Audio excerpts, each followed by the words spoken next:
अल्हम्दुलिल्लाहि रब्बिल आलमीन व बिही नस्तईन वस्सलातु वस्सलामु अला सय्यिदिना शम्सुल हिदायति वल यकीन व अला आलिहि व सहाबिहि अजमईन अम्मा बाद। वक़ाल अल्लाहु तबारक व तआला फिल कुरानिल मजीद वल फुरक़ानिल हकीम या अय्युहन्नासु इन्ना खलक़नाकुम मिन ज़करिन व उन्सा वजअलनाकुम शुऊबन व क़बाइला लितआरफू इन्न अक्रमकुम इंदल्लाहि अत्क़ाकुम। वक़ाल अल्लाहु तबारक व तआला फ़ी मौज़िन आख़र लक़द कान लकुम फ़ी रसूलिल्लाहि उस्वतुन हसनह। वक़ाल अल्लाहु तबारक व तआला क़ुल इन कुन्तुम तुहिब्बूनल्लाह फत्तबिऊनी युहिब्बुकुमुल्लाह। वअन मुआज़ बिन जबल रज़ियल्लाहु तआला अन्हु क़ाल औसानी रसूलुल्लाह सल्लल्लाहु अलैहि वसल्लम बिअश्रि कलिमातिन क़ाल ला तुश्रिक बिल्लाहि शैआ व इन क़ुतिलता औ हुर्रिकता वला तऊक़न्न वालिदैक व इन अमरक अन तख़रुज मिन अहलिक व मालिक वला तत्रुकन्न सलातन मक्तूबतन मुतअम्मिदन फ़इन्न मन तरक सलातन मक्तूबतन मुतअम्मिदन फ़क़द बरियत मिन्हु ज़िम्मतुल्लाह। वला तशरबन्नल ख़मर फ़इन्नहु रासु कुल्लि फ़ाहिशा व इय्याकुम वल मासिय्यह फ़इन्न बिल मासिय्यति हल्ल सख़तुल्लाह। सदक़ल्लाहुल अज़ीम व सदक़ रसूलुहुन नबियुल करीम व नहनु अला ज़ालिका लमिनश शाहिदीन वश्शाकिरीन वल्हम्दुलिल्लाहि रब्बिल आलमीन। सनातन धर्मं पंचम वेस्तु प्रथमाय गंभीरहमादुद्दीये नास्ते दहन नास्ते किंचन नास्ते किंचन द्वितीय वेस्तु षष्टांग कर्तक तृतीय वेस्तु दानम भिक्षता चतुर्वेष्ट व्रतधारी पंचम वेस्तु तीर्थ यात्रा कर्तक गंगा जले भविष्यते। यह शास्त्र विधि मुत्सर्जे वर्तते काम कारतः न सिद्धि मवापनोति न सुखम न परम गति यतो धर्म ततो जय न शिष्यति परो धर्म परोपकार पुण्यतियम पापाय परपीडनम धर्म रक्षा धार्मिकम विद्यादति विनम न परहा पापम आदत्ते परशाम पाप कर्मणाम समयो रक्षित वस्तु संता चारित्र भूषणा तिथि क्षमा दमोस्तेयम शौचम इंद्रिय निग्रह धीर विद्या सत्य क्रोधो दशकम धर्म लक्षणम अहिंसा सत्यम क्रोधस त्याग शांतिर्पेशुनम दया भूतेश्वरलोपम मार्दवम हीर चापलम। एक ओमकार सतनाम करतार बेरो नरभो नरवी रकाल मूर्ति अजवनी शे घुंगल प्रसादी योगी युज्जी सदत्मात्मा नम्र हसिस्थिथा एकाकी यदचत्तात्मा निराशीर पड़ी घर है इदम जनाउ शरोत नराशन सयस्य विस्यते षष्टियम सा शरीरोना चकोडम मानुष महे शूड महे। स्टेज पर तशरीफ फरमा सदरे ज़ी वक़ार मुफक्किर कौम व मिल्लत और मेरे उस्ताद मोहतरम हजरत मौलाना नेमतुल्लाह साहब कासिमी और इसी तरह से मेरे सरपरस्त हजरत मौलाना नियाज साहब कासिमी और नाज़िम जलसा हजरत मौलाना ज़ियाउल्लाह ज़िया रहमानी साहब असलम परवाना साहब और इसी तरह से शायरे इनकलाब अली जनाब कारी कैसर अली राना साहब कारी दिलशाद साहब आतिश और ऐसे ही माशाअल्लाह हजरत मौलाना असलम परवाना साहब और मुखिया इमामन साहब और तमाम जलसा कमेटी। आइए नौजवानों, मैं आप हजरात का ज्यादा वक्त न लेते हुए कम वक्त में दो तीन और कीमती बातें मैं आपके सामने अर्ज करना चाहता हूं, जिसके लिए मैंने आप हजरात के सामने कुरान मुकद्दस की आयत करीमा तिलावत की, दो तीन हदीस मैंने आपके सामने में पढ़ी। उसके बाद मैंने भविष्य पुराण, कल्की पुराण, श्रीमद् भागवत महान पुराण, गीता और लोकनिषद, बाल भारती, इन किताब का श्लोक कुछ मंत्र मैंने आपके सामने पढ़ा।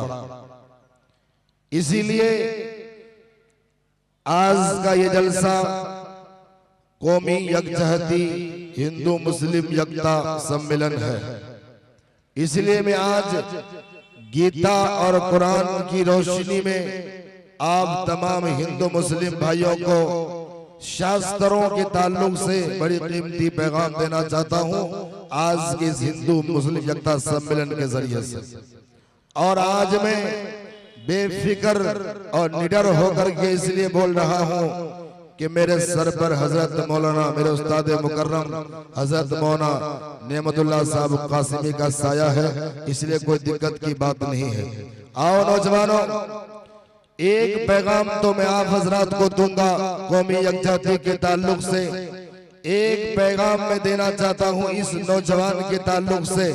और हमारी बहुत सारी माँ बहनें दूर दराज का सफर तय करके इस पिंडाल में बैठी हैं, वो भी चाहती है कि हदीस और कुरान की रोशनी में कुछ जो है दीन की बात सुने। उनके ताल्लुक से एक पैगाम देना चाहता हूं। नौजवानों, इस वक्त इससे कबल हजरत मौलाना नियाज साहब कासिमी जो इस्लाह माशरा के ताल्लुक से बड़ी कीमती बातें आप हजरात को सुना रहे थे, इन तमाम बातों को अपने जहन में रखिए और ये मेरा शेर सुनिए कि शायर क्या कहता है। सारे दरों को छोड़कर रब के दर पे पढ़ के देख, सारे दरों को छोड़कर रब के दर पे पढ़ के देख, पानी जरूर मिलेगा एड़ी लगर के देख। और कोई अबू लहब ना मिटा पाएगा तुझे, कोई अबू लहब ना मिटा पाएगा तुझे, पागल मेरे रसूल का दामन पकड़ के देख। और उतर सकती है तेरी मदद को अबाबील आज भी, उतर सकती है तेरी मदद को अबाबील आज भी, गुलामे रसूल तू तो बदल के देख। और कौमी यकजहती के ताल्लुक से एक पैगाम आपको देना चाहता हूं कि शायर ने क्या खूब कहा। इस देश में हिंदू न मुसलमान है बाबा, इस देश में हिंदू न मुसलमान है बाबा, सच पूछो तो हर आदमी इंसान है बाबा। शंकर भी यहाँ राम भी कृष्ण भी बोले, शंकर भी यहाँ राम भी कृष्ण भी बोले, हर शख्स का एक ही भगवान है बाबा। और हिंदू हो के मुस्लिम कहाँ फर्क है इनमें, काटो तो वही खून वही जान है बाबा। और हिंदू हो के मुस्लिम मरना है सभी को, हर आदमी दो रोज का मेहमान है बाबा। और शायर कहता है मेरा देश संगम है संगम रहेगा, मेरा देश संगम है संगम रहेगा, यहाँ गंगा रहेगी यहाँ जमजम रहेगा। ये भारत है ये प्यार की सरजमी है, यहाँ बस मोहब्बत का मौसम रहेगा। और चांद तारे गगन की जीनत है, चांद तारे गगन की जीनत है, फूल कांटे चमन की जीनत है। अरे हिंदू मुसलमान को मिल के रहने दो, इसलिए कि ये दोनों हमारे वतन की जीनत है। हिंदू मुसलमान को मिल के रहने दो, इसलिए कि ये दोनों हमारे वतन की जीनत है। मेरे हिंदू मुस्लिम भाइयों, बहुत ही मैं शुक्रगुजार हूँ हाफिज जमीर साहब का, हाफिज सद्दाम साहब का और तमाम जलसा कमेटी का। आप लोग वाकईतन धन्यवाद के काबिल है कि आप लोगों ने मिलजुल करके एक धार्मिक प्रोग्राम का आयोजन किया इस मकसद के लिए कि वो परमेश्वर का संदेश मानवता के नाम क्या है। वो परमेश्वर क्या पैगाम दे करके भेजा है, उसको सुनने के लिए आप हजरात ने एक बेहतर अवसर प्रदान किया। आप हजरात ने इस जलसे का इनेकाद किया और आज अल्लाह का शुक्र है पूरे मुल्क हिंदुस्तान से बड़े बड़े उलमाए कराम, चतुर्वेदी साहब, आचार्य साहब सब तशरीफ फरमा है। और इससे पहले, इससे कबल हमारे उस्ताद मोहतरम ने कहा कि आज इस सरजमीन पर रामनगर और इस्लाम नगर दोनों की जो खूबियां नजर आ रही है वो वही काबिल तारीफ है। और नौजवानों, सबसे पहले यकता समन्ता के ताल्लुक से और गीता और कुरान के ताल्लुक से कुछ बातें कहने और सुनने से कबल आप नौजवानों को पैगाम देना चाहता हूँ। और मैं एक सवाल जो मैं आपसे पूछता हूँ उसका जवाब मैं दूंगा। आज हमारे घरों के अंदर में बरकत क्यों नहीं होती है? आज हमारे घर में सुकून क्यों नहीं मिलता है? आज हमारे घर के अंदर में अनबन क्यों रहती है? बाप बेटे का झगड़ा, माँ बेटी का झगड़ा, ऐसा लगता है कि हमारा ये घर जहन्नम बना हुआ है। बताओ मुसलमानों, ये समस्या हर घर का है कि नहीं है? ये परेशानी हर घर की है नहीं? एक पैगाम तो ये दूंगा। दूसरी बात ये बताऊंगा, इतने बड़े महान नबी की उम्मत होने के बावजूद जिस नबी का तज़किरा तमाम धर्म शास्त्रों में है और वेदों के 30 श्लोक हमको अभी भी याद है जिसमें नबी का तज़किरा और वर्णन आज भी मिलता है। इतने बड़े महान नबी की उम्मत होने के बावजूद आज दुनिया में हम जलील क्यों हो रहे हैं, रुस्वा क्यों हो रहे हैं? उनकी वजूहात क्या है? बस ये 2-3 बातें और कौमी आजादी के ताल्लुक से पैगाम दे करके मैं रुखसत हो जाऊंगा, इसलिए कि नाज़िम जलसा की तरफ से मात्र 45 मिनट का हमें समय मिला है। नौजवानों, अभी मैंने आप हजरात से क्या सवाल किया? घर के अंदर में बरकत क्यों नहीं होती, सुकून क्यों नहीं मिलता, अनबन क्यों रहती है? उसकी एक वजूहात ये है मुसलमानों कि आज का मुसलमान चाहे मर्द हो कि औरत हो, नापाक रह करके जिंदगी गुजारते हैं, नापाक रहते हैं। आज मोहल्ले का सर्वे कीजिए, मुआशरे का जायजा लीजिए, आपको 95% मुसलमान चाहे मर्द हो कि औरत हो नापाक रह करके जिंदगी गुजारते हैं। सही बात है कि नहीं मुसलमानों? याद रखो मुसलमानों, ये बात कह करके मुझे बहुत अफसोस हो रहा है कि आप जिस मजहब को मानते हैं, आपके मजहब के अंदर में पाक और साफ रहने की इतनी ताकीद की गई और आपका मजहब आपको ये पैगाम देता है अत्तहारतु निस्फुल ईमान। ऐ लोगों, आपका मजहब ये तालीम देता है कि पाक साफ रहना ये आधा ईमान है, उसके अलावा जो तुम अमल करते हो ये आधा ईमान है।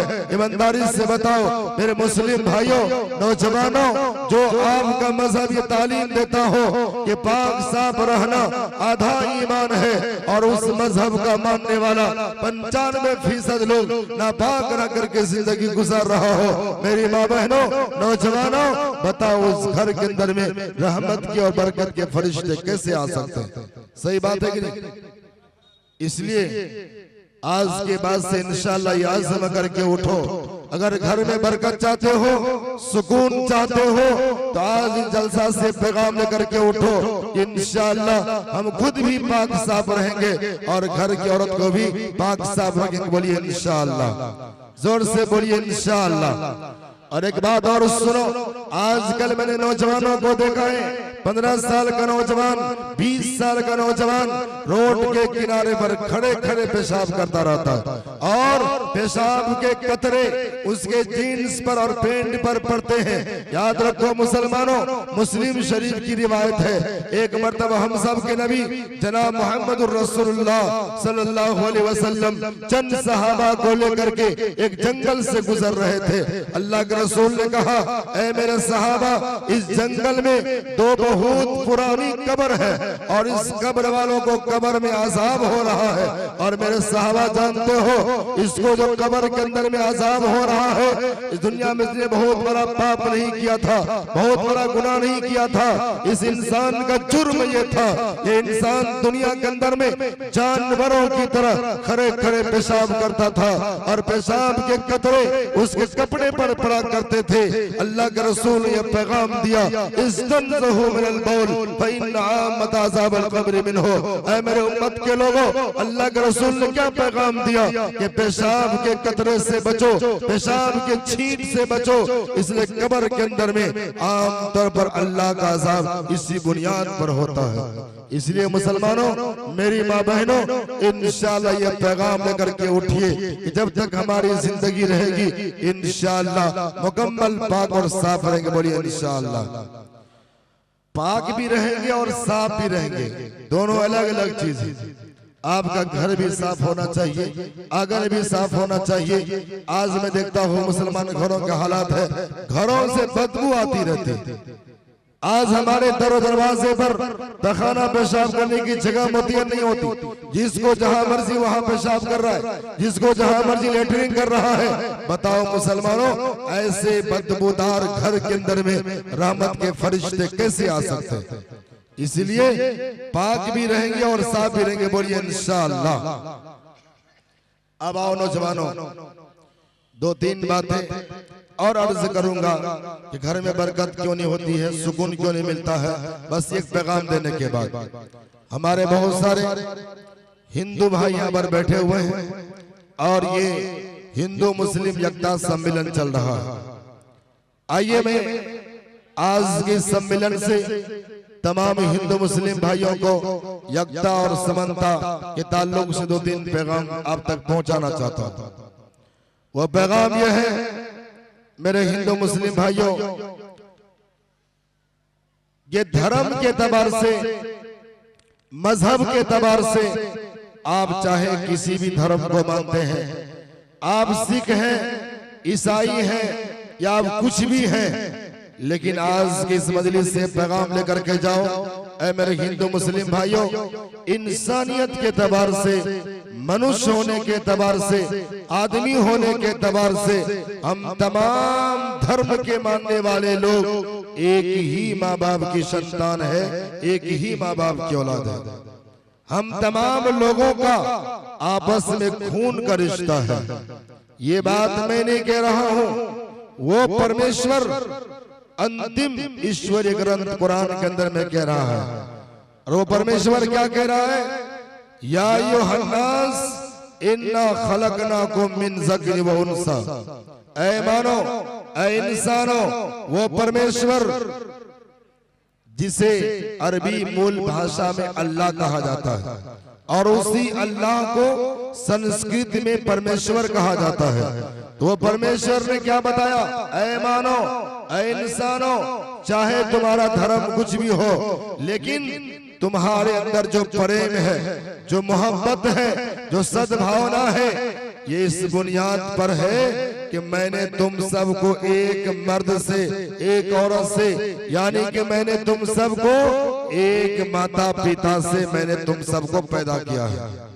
और वजअलनाकुम शुअबन व क़बाइला लिताअरफू, और हमने तुम्हारे बीच जो कबाइल बनाए हैं, जो मैंने तुमको अलग अलग प्रांतों में रखा, अलग अलग भाषाओं में रखा, अलग अलग खान पान में रखा, लिताअरफू, ताकि तुम आपस में दूसरे का परिचय कर सको। लेकिन याद रखो, उस परमेश्वर के नजदीक मनुष्य होने के एतबार से कोई ऊंच नीच नहीं है, कोई छोटा बड़ा नहीं है। इन्न अक्रमकुम इंदल्लाहि अत्काकुम, वो परमेश्वर के नजदीक सबसे मुकर्रम और मोहतरम वो मनुष्य है जो सबसे ज्यादा अपने परमेश्वर से डरने वाला हो। तो कुरान की इस आयत करीमा से पता चला, तमाम धर्म के मानने वाले लोग मनुष्य होने के एतबार से हम सब एक माँ बाप की संतान है, एक माँ बाप की औलाद है। और ये बात सिर्फ कुरान ही नहीं कहता है, आप हिंदू भाई के धर्म शास्त्र को पढ़िए, भविष्य पुराण के अंदर में आपको एक मंत्र मिलेगा और इसमें क्या कहा गया? योमाम जन्मादीम जावेति लोक महेश्वरम असम मुढ़ा सर्व पापे परमोष्यते। आप लोगों से गुजारिश है कि अपनी जगह पर बैठ जाइए। बड़ी कीमती बातें मैं आपको अर्ज करना चाहता हूँ। अभी जो मैंने आप हजरात के सामने भविष्य पुराण का मंत्र पढ़ा, उसमें सेम टू सेम यही बातें बताई गई। और क्या बताया गया? योमाम जन्मादीम जावेती लोक महेश्वरम असम मुढ़ा सर्व पापे परमोष्यते। कि परमेश्वर ने, परमात्मा ने, अल्लाह तबारक व तआला ने जब इस पूरे सृष्टि का रचना किया, जमीन और आसमान को बना दिया, उसके बाद परमेश्वर ने सबसे पहले इस दुनिया के अंदर में आदि मानव को पैदा किया। जन्म आदि मानव को पैदा किया और उसी आदि मानव को कुरान के अंदर में आदम अलैहिस्सलाम कहा जाता है। और भविष्य पुराण आगे कहती है सर्व पापे परमोष्यते। उसी आदि मानव से, उसी आदम अलैहिस्सलाम से उस परमेश्वर ने पूरी दुनिया के अंदर में नस्ल इंसानी को फैला दिया। ये तमाम धर्म शास्त्र से पता चल रहा है, ऐ मेरे हिंदू मुस्लिम भाइयों, कि हम सब आपस में सगे माँ बाप की औलाद है। और आप लोग बुद्धिमान लोग बैठे हुए हैं, समझदार लोग बैठे हुए हैं, ईमानदारी से बताइए, जब हम सब का माता पिता एक है तो हम लोग आपस में सगे भाई हुए कि नहीं हुए? भाई हुए कि नहीं हुए? तो आज से आपने ये पैगाम सुन लिया कि आपके पड़ोस में रहने वाला अगर हमारा कोई हिंदू भाई है तो इंसानियत के एतबार से वो आपका सगा भाई है। हम भी उनका इकराम करेंगे और वो भी हमारा इकराम करेगा। तो इंशाअल्लाह ये कौमी यकजहती और हिंदू और मुसलमान का जो सम्मिलन है इंशाअल्लाह हमेशा बरकरार रहेगा। और याद रखो मेरे हिंदू मुस्लिम भाइयों, ये देश जिसमें हम सब जिंदगी गुजारते हैं, ये मुल्क भारत, ये क्या है?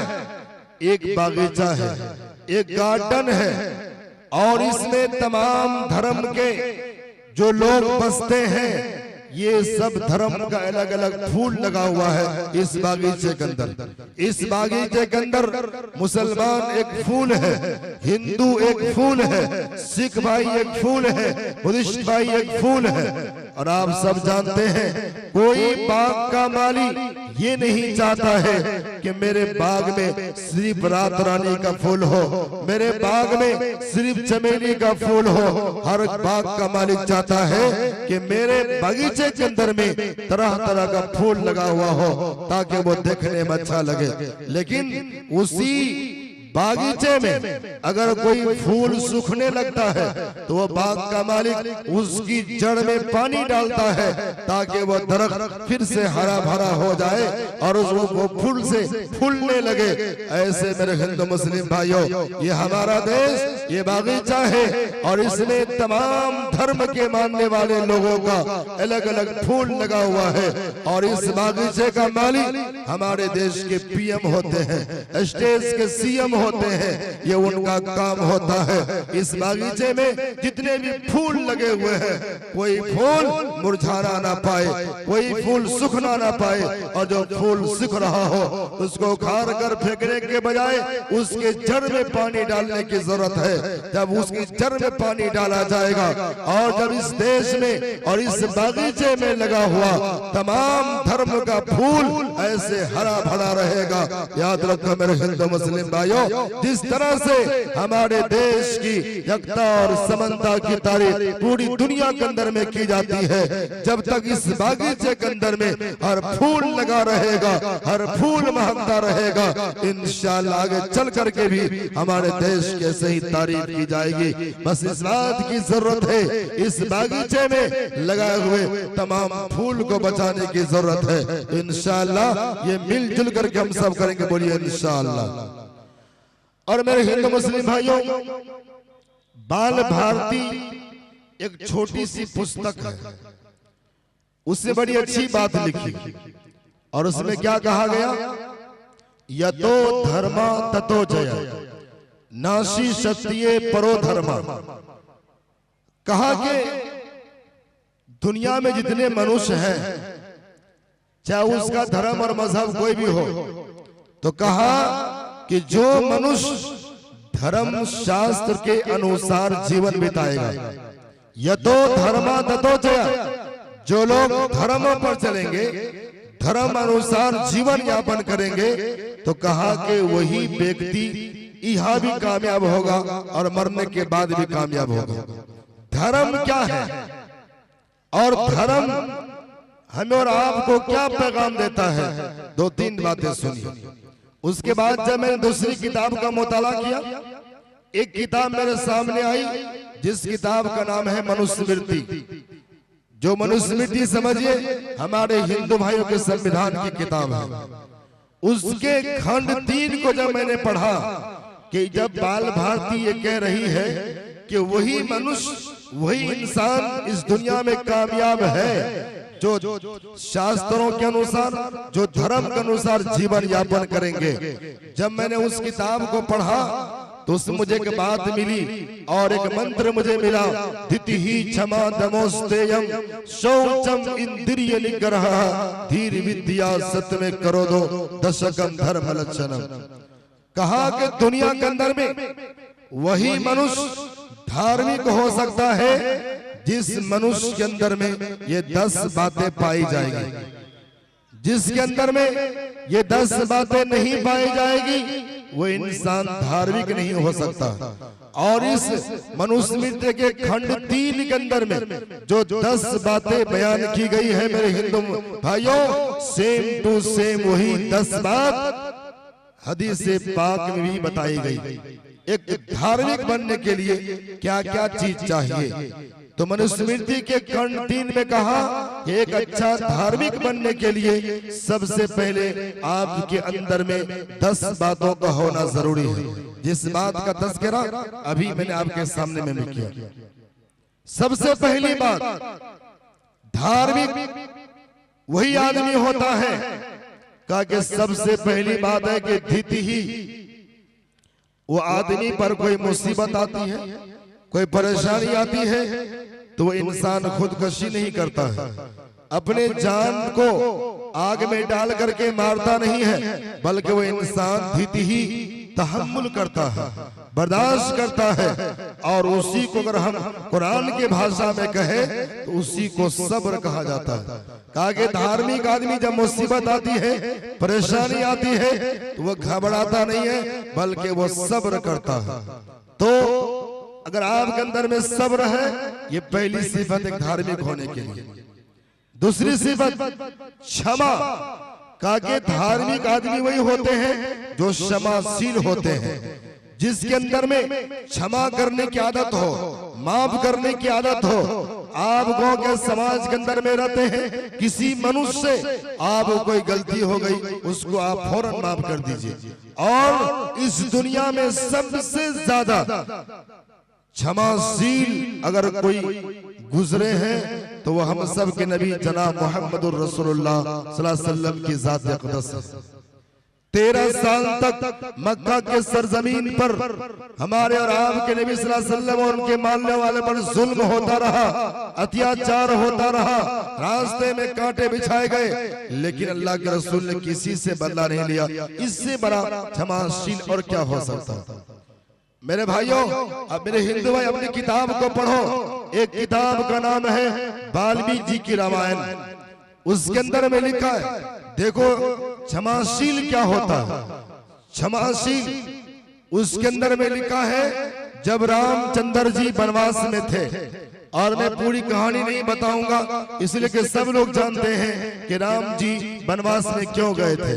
बस मुझे तो बस एक बात उससे लेनी है। उसमें लिखा है कि जब रामचंद्र जी वनवास में थे और जब सीता मैया का हरण हो गया, जब रावण लेकर के भाग गया, उसके बाद जब वो हनुमान और लक्ष्मण की मदद से जब सीता मैया हिंदुस्तान के अंदर में आती है, तो हनुमान ने कहा कि मेरे सीता मैया, जब रावण आपको लेकर के भागा था, आप पर बहुत जुल्म किया, आपको मारा और पीटा, आप मुझे आज्ञा दीजिए, आप मुझे इजाजत दीजिए, मैं लंका जाता हूँ और उन तमाम लोगों से बदला लूंगा जिसने आप पर जुल्म किया है। ऐ मेरे हिंदू भाइयों, अपनी किताब को पढ़ो। सीता मैया ने ये नहीं कहा कि ठीक है तुम तलवार लेकर के जाओ और उसके सर को कलम कर दो। आज भी वाल्मीकि रामायण के अंदर में लिखा है, सीता मैया ने क्या कहा, न परह पाप मादत्ते परशम पाप कर्मणाम समयो रक्षित वस्तु संता चाटित भूषणा। ऐ हनुमान, जिसने हम पर जुल्म किया है, जिसने हम अत्याचार किया है, जिसने हमको मारा और पीटा है, उसने जो पाप किया है उसके पाप के कर्म का फल उसी को मिलेगा। परमेश्वर सब देख रहा है। जिसने हम पर जुल्म किया है उसको पाप का फल मिलेगा। ऐ हनुमान, उसको तुम क्षमा कर दो, माफ कर दो और करो क्या। लास्ट में कितना अच्छा पैगाम दिया सीता मैया ने, कहा कि समयो रक्षित वस्तु संता चारित्र भूषणा। ऐ हनुमान, अपने अखलाक को, चरित्र को अच्छा बनाओ, इसलिए कि इंसान का अच्छा चरित्र, इंसान का अच्छा अखलाक उसका भूषण होता है, उसका जेवर होता है। इसलिए कि इंसान अच्छा है या बुरा है अपने अखलाक से जाना और पहचाना जाता है। इसलिए हनुमान, तुम उसको माफ कर दो, क्षमा कर दो, बदला नहीं लो। मेरे हिंदू भाइयों, इसी तरह की मिसाल, इसी तरह की मिसाल इस्लाम किताब में भी मिलती है कि अंतिम ऋषि जनाब मोहम्मद रसूलुल्लाह सल्लल्लाहु अलैहि वसल्लम पर जब मक्का के लोगों ने 13 साल तक जुल्म किया, अत्याचार किया, वहां से आप मदीना गए और उसके बाद जब मक्का फतह हुआ, यानी कि जब मक्का के सरजमीन पर अरब पर अल्लाह के नबी सल्लल्लाहु अलैहि वसल्लम का सत्ता हुआ, उसकी हुकूमत हुई। आपके साथी चाहते थे जिन जिन लोगों ने हम पर जुल्म किया उसका बदला लेंगे, सबका सर कलम कर देंगे, लेकिन अंतिम ऋषि ने ये नहीं कहा, ऐ मेरे मानने वालों, तुम उसका सर कलम कर दो, उसने हम पर बहुत जुल्म किया है। बल्कि अंतिम ऋषि ने क्या कहा, ला तस्रीब अलैकुम यौम वअंतुम तुलका, आज किसी पर जुल्म नहीं किया जाएगा, किसी का सर नहीं कलम किया जाएगा, जाओ तुम सब आजाद हो, मैंने सबको क्षमा कर दिया, सबको माफ कर दिया। ऐ मेरे हिंदू मुस्लिम भाइयों, इस बात की जरूरत है कि हम लोग अपने अपने धर्म शास्त्रों को पढ़ें, अपने अपनी किताब को पढ़िए कि धर्म हमें क्या संदेश देता है और हम लोग करते क्या है। अभी कुछ ही क्षण में, कुछ ही देर में हमारे जो सीतामढ़ी से हमारे आचार्य जी आए हुए हैं, वो भी अभी आने वाले हैं। बस आप लोग मेरी बात को सुनिए, उसके बाद गालिबन वो आ चुके हैं हमारे आचार्य जी, और इससे पहले गालिबन मोहनिया के सरजमीन पे भी आप आए थे और उनके साथ भी मुझे कुछ देर शास्त्रों की रोशनी में बयान करने का मौका मिला था। आइए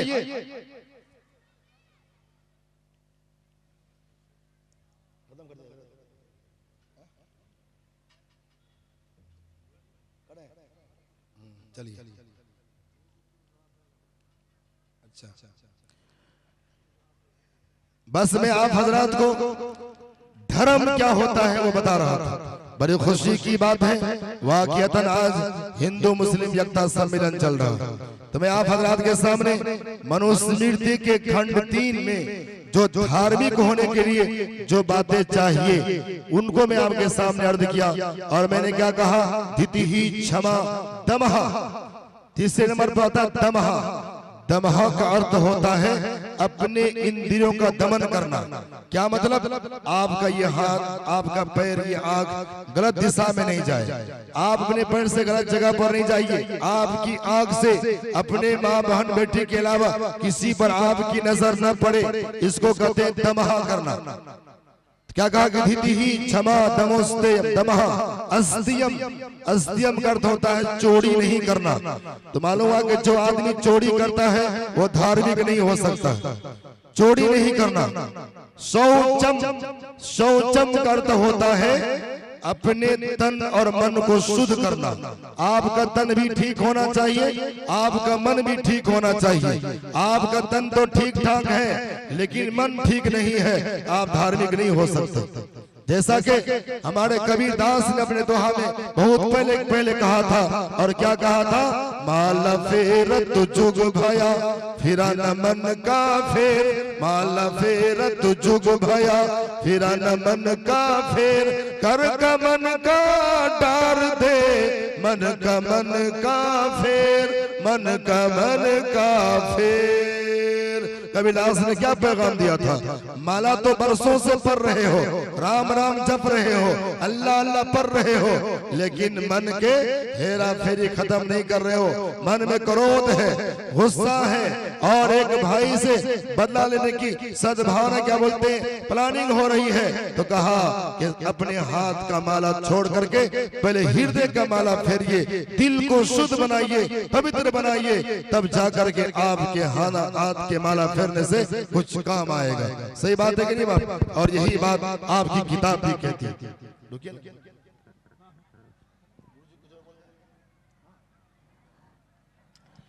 दो तीन बात मनुस्मृति की ये पूरा श्लोक सुन लीजिए। मुझे पता है कि बड़ी खुशी हुई, हमारे आचार्य जी तशरीफ ला चुके हैं, और इससे आज से 4 साल पहले मोहनिया के सरजमीन पर भी आपसे मुलाकात हुई थी, ये दूसरी मुलाकात आपसे हो रही है। तो मैंने क्या कहा? धर्म शास्त्रों को पढ़िए। आप अगर गीता के अध्याय 9 को पढ़िए, गीता के अध्याय 9 के अंदर में कितना अच्छा पैगाम दिया हिंदू मुस्लिम एकता के ताल्लुक से और धर्म शास्त्रों के ताल्लुक से। और क्या कहा? धर्म क्या होता है? तो कहा कि अहिंसा सत्यम क्रोधस त्याग शांतिर्पेशनम दया दया भूतेषु लोलोपम मार्दवम हीर चापलम। कहा कि धर्म अहिंसा करने की तालीम नहीं देता है, जुल्म करने की तालीम धर्म नहीं देता है। अहिंसा सत्यम, धर्म ये कहता है कि आप हमेशा सच बोलिए, सत्य बोलिए, आपके मुंह से जो अल्फाज निकले आपका सत्य होना चाहिए। अहिंसा सत्यम क्रोध, आपके अंदर गुस्सा नहीं होना चाहिए। आज इसी क्रोध ने, इसी गुस्सा ने आज भाई भाई में, मियां बीवी में, समाज के अंदर में एक बहुत बड़ा फितना पैदा कर दिया। इसलिए कहा गया क्रोध नहीं होना चाहिए, गुस्सा नहीं होना चाहिए। एक साहबी ने अल्लाह के रसूल से पूछा, औसीन या रसूलुल्लाह, अल्लाह के नबी हमें कुछ वसीयत कर दीजिए। आपने कहा लग तक सब गुस्सा नहीं करो। एक जगह आपने क्या कहा? लैसा शदीदु बिस्सुरा इन्नमा शदीद अल्लज़ी यमलिकु नफ्सुल गज़ब। अल्लाह के रसूल ने कहा पहलवान आदमी वो नहीं है जो अखाड़े में किसी को पछाड़ दे। आपने कहा पहलवान आदमी वो है जो अपने गुस्सा के मौके पर अपने नफ्स पर काबू पाले। मेरे हिंदू मुस्लिम भाइयों, ये है वो धर्म की बात जिसको हम पढ़ते नहीं है। न पढ़ने की बुनियाद पर ये हिंदू मुस्लिम एकता का जो प्यार है, मोहब्बत है, वो भेदभाव से बदल जाता है, नफरत से बदल जाती है। इसलिए एक अशार में आपके सामने पढ़ करके अपनी जगह लेता हूँ, इसलिए कि बहुत सारे उलमाए किराम अभी आए हैं और आने वाले हैं, और अभी कुछ क्षणों के अंदर में हमारे महाराज जी भी कुछ आपके सामने बात करेंगे। बस हिंदू मुस्लिम एकता के ताल्लुक से सोमनाथ वर्मा जी का एक अशार मुझे याद आ गया। क्या मैं आपको सुना दूं? आप लोग सुनना चाहते हैं?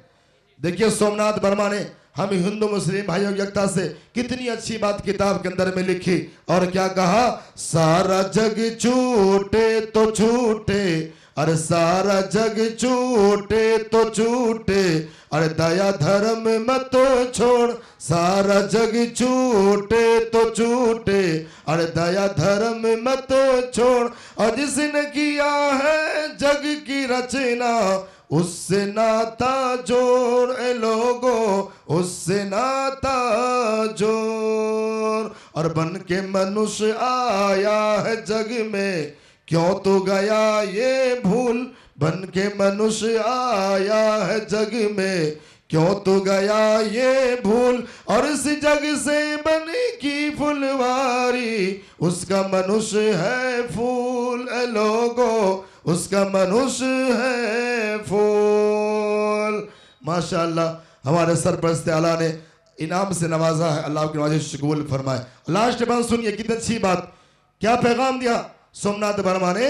माटी की मूरत को पूजे जिसमें नहीं है जान, अरे माटी की मूरत को पूजे जिसमें नहीं है जान, और जिस मूर्ति में जान है प्यारे उसका करे अपमान जमाना, उसका करे अपमान। सोमनाथ भगवान ने क्या कहा? जिस मूर्ति को अपने हाथ से बनाते हो उनका तुम सम्मान करते हो, आदर करते हो, लेकिन माशाअल्लाह हमारे मुखिया इमामन साहब अल्लाह ताला आने वाले इलेक्शन में आपको इस समाज के सेवा के लिए कबूल फरमाए। सारे उलमाए कराम सो अपनी मोहब्बत से नवाज रहे हैं, अल्लाह आपकी नवाज कबूल फरमाए। आपने क्या कहा?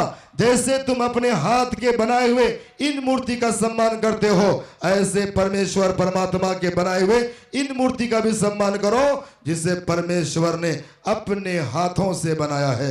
इसलिए मेरे हिंदू मुस्लिम भाइयों, हम लोग हर एतबार से एक है, हम सबका माता पिता एक है, हम सबका और इस पूरे सृष्टि का रचना करने वाला, उसे चाहे आप परमेश्वर कह लो, चाहे परमात्मा कह लो, उसे चाहे अल्लाह या गॉड कह लो, वो सब भी एक है। इसलिए हम सब का देश भी एक है, फिर झगड़ा कहाँ से पैदा होता है? इसलिए इसी चंद बातों पर अपनी बात खत्म करता हूँ, फिर कभी आपके इलाके में आने का मौका मिलेगा, बहुत सारी बातें वेदों पुराण की रोशनी में कहने और सुनने का मौका मिलेगा। इसलिए कि मैं भी एक गीता का तालिब इल्म हूँ और बहुत सारी बातें मैंने अध्ययन करके आया था, मैं आपके सामने बोलूँगा, लेकिन वक्त जितना मैं जिया वो वक्त पूरा हो चुका है। अल्लाह से दुआ है कि अल्लाह ताला मुझे भी इन बातों पर कहने सुनने ज़्यादा अमल करने की तौफीक अता फरमाए। आमीन व आखिर दावाना अल्हम्दुलिल्लाहि रब्बिल आलमीन।